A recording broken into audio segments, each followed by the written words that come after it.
மா என்ன பண்ணுறீங்க? சொல்லுங்க பாப்பு. நான் முறுக்கு செஞ்சுட்டு இருக்கேம்மா.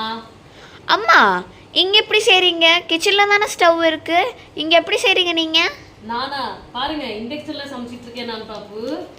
இண்டக்ஷனில் இதெல்லாம் சமைக்கலாமா? ஓ எல்லாமே சமைக்கலாம் பாப்பு. நம்ம தாத்தா பாட்டி இவங்க எல்லாம் நம்ம ஃபெஸ்டிவல் வந்தால் வெளியில் உட்காந்துட்டு தரையில் உட்காந்துட்டு நல்லா விறகடுப்பில் சமைப்பாங்க. ஆனால் நமக்கு இங்கே அப்பார்ட்மெண்ட்னால விறகடுப்பு அது எதுவுமே இருக்காது. ஸோ அதெல்லாம் நம்ம வில்லேஜஸில் அதை பண்ண முடியும். நம்ம இங்கே இண்டக்ஷன் ஸ்டவ்னா நம்ம இங்கே இந்த மாதிரி பாருங்கள் தரையில் வச்சுட்டு அழகாக நம்ம முறுக்கு சுட்டலாம்.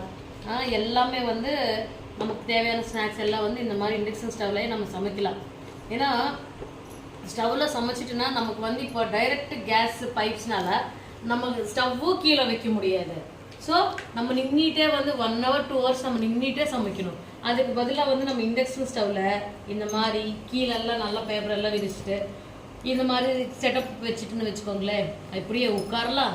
கால் நல்லா சாஞ்சு உட்காரலாம். ஃப்ரீயாக கம்ஃபர்டபுளாக எவ்வளோ நேரம் வேணாலும் உட்காந்துட்டு நம்ம நல்லா ஸ்நாக்ஸ் சமைக்கலாம். இந்த மாதிரி நிறைய வீடியோஸ்க்கு நம்ம சேனல் மறக்காமல் சப்ஸ்கிரைப் பண்ணிக்கோங்க.